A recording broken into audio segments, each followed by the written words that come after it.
Yvetot, capitale du Pays de Caux, fut connue pendant des années pour sa drôle d'église. Mais aujourd'hui, ses 12 500 habitants privés de grosses entreprises ont plutôt tendance à se retrouver à ces nouvelles portes commerciales. La métamorphose est enclenchée à tel point que la bataille pour la mairie, elle aussi, a changé de dimension.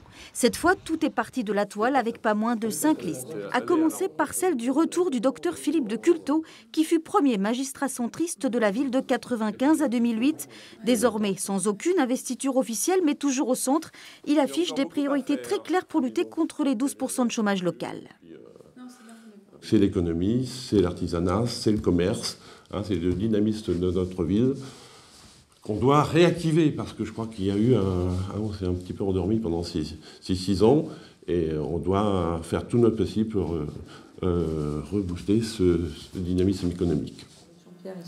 Un programme qui ressemble fort à celui des 2 autres listes en faveur desquelles il accepterait de se retirer au 2e tour, comme celle de son ancienne adjointe Annie Lemel. Elle aussi assume son historique au centre, mais part cette fois seule au combat, forte d'une liste d'ouverture axée sur des préoccupations sociales et pratiques. Nous sommes sans étiquette politique, c'est pas pour rien. C'est pour éviter le gaspillage. Pour nous, on est vraiment contre, je vous dis, les partis politiques qui gèrent les villes, parce qu'il y a toujours un intérêt dans cette affaire-là. Donc, on était effectivement avec le docteur Descultot en 2008. Il y a eu une scission pour des raisons diverses. Une équipe qui pourtant connaît forcément certains membres de la seule liste de droite qui annonce clairement ses couleurs, celle de Charles d'Anjou, une jeune recrue de l'UMP qui revient dans sa cité familiale avec la ferme intention d'insuffler un grand coup de frais sur le paysage politique local. 80% de la liste est composée de gens qui ne se sont jamais présentés à une élection.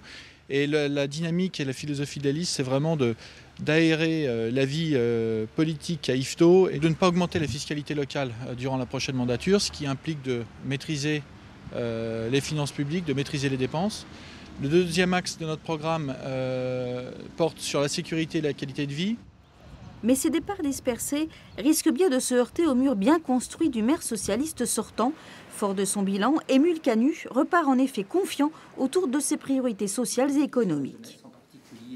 Le premier axe, c'est l'attractivité de la ville d'Yvetot et l'attractivité du territoire en fonction des atouts qui sont les siens. Le second axe, c'est continuer à développer les actions de solidarité autour du CCAS, qui est le plus gros CCAS de France dans sa strate entre 10 000 et 20 000 habitants.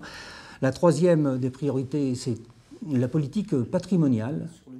Un discours qui sonne comme un appel en direction de la liste présentée par le Front de gauche et les Verts, favorable à plus d'intercommunalité pour faire avancer les gros dossiers. C'est une nouvelle donne, c'est à nous d'être réactifs par rapport à cette nouvelle donne. C'est la raison pour laquelle je propose la création d'un conseil économique, social et environnemental sur notre ville pour que les acteurs économiques, les acteurs sociaux, associatifs et institutionnels travaillent ensemble dans le même sens. Mais de cette nouvelle fontaine collective de la discorde qui boira finalement la coupe victorieuse, en 2008, face à une droite déjà divisée en deux, le PS l'avait alors savouré jusqu'à la lie.